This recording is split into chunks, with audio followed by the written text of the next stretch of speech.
This is the 5 Minute Food Entrepreneur Podcast. This is episode number 10, and I'm delighted today to be joined by Deirdre Doyle from the Cool Food School. So I'm just going to add Deirdre here now, and as ever, we are doing this over Instagram Live, so this might go quiet.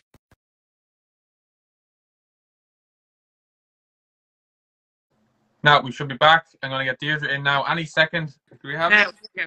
Okay. Hopefully we don't lose you again. No. That's my fault, I think, my end. Anyway, Evan, how are you? I'm amazing. We're going to dive straight into it, Deirdre, if that's good. Work away. I didn't get a chance there to give the intro, but can you give us the kind of, for those that don't know who you are, what you do, can you give us the kind of 30-second elevator pitch? Yeah, so I set up a business called the Cool Food School, and the goal of my business is to teach kids about food so that they want to eat healthy food, basically. So I do that through encouraging kids to cook. I work a lot with schools. I go into schools, libraries. I work a lot with big food events, and I do workshops at those those events. I also sell my own kids cookbook and a safe knife and peeler that really allows kids from age 2+ to work in the kitchen alongside their parents, and a couple of other bits and pieces that I sell in my shop. Very good. So that's kind of it. And go back to when you started, because you have a lot going on within the one space. Yeah. I suppose talk to me about that, starting off, where the idea came from, all that. Yeah, so first and foremost, Evan, I'm a mother and I have 3 kids, and they're represented here on my my logo. Mm-hmm. And I suppose they were the inspiration behind the business. Any parent will know that getting your kids to eat what you want them to eat is very challenging. So I suppose I went into the space because I have a background in hotel and catering management, so food is always a part of my it's always been kind of part of my career, more or less. And when I had the kids, I went back and retrained as a health coach. And my goal was always to work with kids, because there's so many people in the space working with adults. I just thought there's so few people working with kids. So that was really it. And as I've worked in this a while now, and I see parents really struggle, and it's not getting any better, it's only getting worse. That the big food companies are marketing at kids all the time, and this is what they're seeing all the time. And so they'll know the names of all the, the Mars bars and the this and that and the other, but they won't know, for example, what an aubergine is, or they won't know what protein is. I get that a lot. They won't know sources of protein, but they'll know what a protein bar is, Yeah. So it's very difficult for parents to compete with that marketing of junk food all the time. So I try to come at it from another angle and show kids that food is fun. So I'm all about making food fun for kids. Yeah, very good. Going back to so what I love about your social media is the fun element of it. It's good even for someone that's a bit older than me, and it's not maybe overly interested in the topic, because I don't have children or whatever. Yeah. I like the fun element of it. When I was in school, we had can't think of the name. It was like they would bring in vegetables and stuff. Food dudes. Food dudes, yeah. Yeah. And they'd come in, and then you obviously know that you get rulers and stuff if you ate so much. And we used to throw them in the cistern in the toilet to try to flush the tomatoes. It was kind of very rigid. Do you find that the fun element helps, I suppose, your mission by getting kids to eat, healthy foods? Or so there's a thing called neophobia, Evan, which is the fear of new foods, and that's what a lot of children. That's what I talk about, a normal developmental stage. That's what it's called. It's neophobia. It's the fear of new food, and by forcing somebody to eat it, like they do in that particular program, or that's what happens in a lot of households. We're not teaching them. We're not lessening that fear for them. So by making it fun and getting kids curious about food, that's how I try to reduce the fear, so that they are open to accepting that food. So that's my whole goal. And why shouldn't food be fun? Food is amazing, as you know. So many people work in the food industry and from all walks of life. So my goal is to get kids excited and curious about food. So it's not this big challenge, you know, sitting at the dinner table trying to get the kids to eat the veg. It's about getting them curious about food. Oh, like a lot of what I do in my classes is let's cut into a red tomato, see what color it is on the inside. Yeah. Now let's cut into a yellow and see what color it is on a yellow. And I'll have the kids all banging the table. I'll tell them, you guess what color it's going to be on the inside. They'll be banging the table going, like I always pretend I'm looking for a blue tomato, and I'll be going blue, blue, blue, and they'll be shouting out their colors, and then I like reveal it, you know, and they get so engaged and engrossed in it. And then I say to them, now do you want to open you can cut your own tomatoes and see, you know, who's got the blue one, or did anybody get a blue one, or whatever. And they're so excited then by that stage to put into their tomato. Yeah. But it's simple things like that. It's like theatre almost, isn't it? Like it's. Do you find out that obviously that sounds great fun? I'd even be interested in that, but the actual the real step of trying it and eating it, does it improve that? Sometimes, and I know one of the things you were talking about success stories. To me, my ultimate success story is when a parent comes up to me and says, "Oh my God, my child tried something and they've never tried it before. They haven't eaten it for years," or something like that. That's my ultimate success story. But sometimes it's not about the eating, and I think we as parents need to step back a bit and remember that it's all about the exposure to the food, rather than the goal is not necessarily always to get them to eat it, but exposing them to it is really positive. Because I work with kids who wouldn't even have, you know, vegetables on the table, let alone on the plate, let alone put it in their mouth. But to get them involved by cutting and feeling, and like we squash foods, we spit foods, we don't throw, we try not to throw.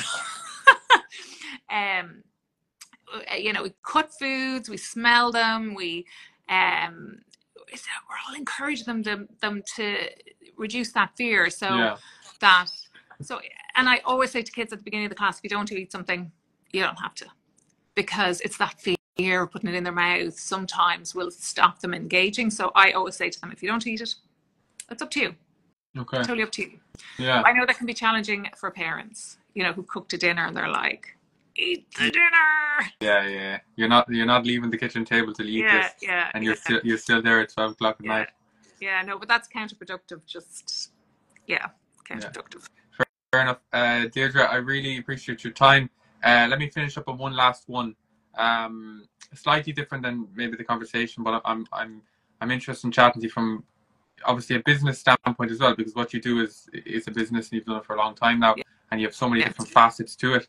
I suppose someone, you know, that wants to do something along the lines of what you do, start their own business and maybe grow it on social media, etc. What would you have any advice for them? Yeah, so it's starting your own business is hard work, FYI. It's not as I thought naively originally. Oh, I'll just do a few hours a day around my kids, you know, when they're in school. No, that's not the case. So in terms of Instagram and social media, you have to be consistent, and also like a top tip, and one of the things that I've done quite successfully, I think, is collaborations with other people. So for the likes of, you know, talking to you, inviting people to talk to me, I do a lot of that. I do a lot of Instagram lives myself, as you know. And you're getting yourself in front of the eyes of their followers as well as your own followers. And you know, doing it with people who are going to offer good content for your followers as well. So it doesn't have to be lives, but it could be, you know, some kind of collaboration with other brands or other people in your space, or other people who are doing things that you think will be of interest to your followers, but in your niche. Like, there's no point in me, I wouldn't be going off now and talking to a fashion designer or, you know, a rugby player, even though I might like to, but well, I say kids, but you know, but everything I do is kind of within my niche. So stay within your niche, and have fun with it. People like engaging content. They like to be entertained. Like, that's what you're saying. You like to be entertained, even though you follow me, even though you've no kids. So try and make it as entertaining as possible.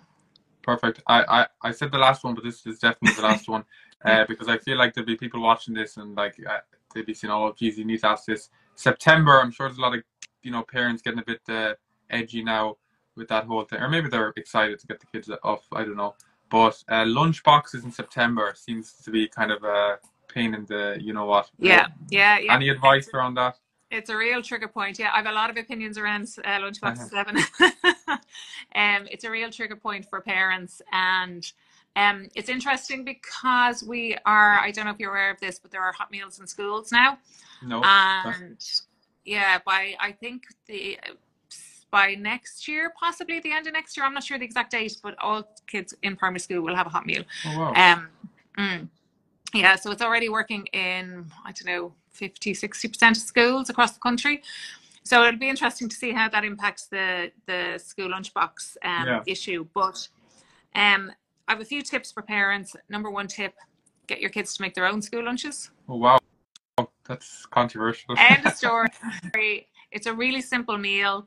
It's a really good introduction to kids to working in the kitchen. Okay. A sandwich. Any child can make a sandwich. Yeah. Don't tell me they can't. I work with 3-year-olds. They can make a sandwich. So by the time your kids are going to primary school, they can make a sandwich. Now, a lot of parents say to me, oh, well, they'll go into school with the jam sandwich. I'm like, okay, well, what you need to do is you need to provide the food that you want for them to put in their sandwich. So it's not a free-for-all. So what you can do is, especially when the kids are younger, is they're not going to do it totally independently, but like you would maybe put out a couple of things, you know, some ham, some cheese, some tuna, whatever, and let them choose, make their own sandwich, choose their own piece of fruit, whatever, and make their own lunch. That has been a game changer in this house, and we've been doing it for years. Since my youngest son was 6, he's now 13. I've barely ever made his lunch. Well, okay. And what that means is that they're putting something into their lunchbox that they like. Yeah. They have ownership over it. Yeah. They know what to expect. Yeah, they're not getting a shock when 12 they don't get a shock. Yeah. It saves the mothers a job. So, sorry, I know there might be some dads out there making the lunches too, but it saves the parent a job. And you're just paying yourself forward by teaching them these really simple cooking skills. If they don't eat it, they don't eat it. But and there's a lot of reasons why they might not be eating their school lunch. They've very limited time in school to eat their lunch. They might only get 5 or 6 minutes in school to eat their lunch before they have to go to yard. There could be, the teacher could have given out to them in the morning, so they mightn't feel hungry. They're chatting to their friends. There's a whole load of gamut of things going on in school for the kids. So, you know, if your kids don't eat their lunch, it's not automatically because they don't like the food. So just to bear that in mind as well. Another top tip is always make sure they have some form of protein in their lunch. So from whatever it is, cheese, ham, chicken, meat, some kind of meat, eggs. I know eggs are not a very popular lunch option, but for obvious reasons. But you know, hummus, cream cheese, lots of different types of cheeses, whatever. Something that they will eat that is a protein, because otherwise, if you're just giving them the carbs, they're going to come home starving because the carbs are not going to fill them up enough. They're not going to sustain them. So yeah, get them to make their own lunches. Get them include some form of protein, and just I always tell parents, don't stress about it. It's only one meal in the day. If they want to bring the same thing in over and over and over again, that's fine.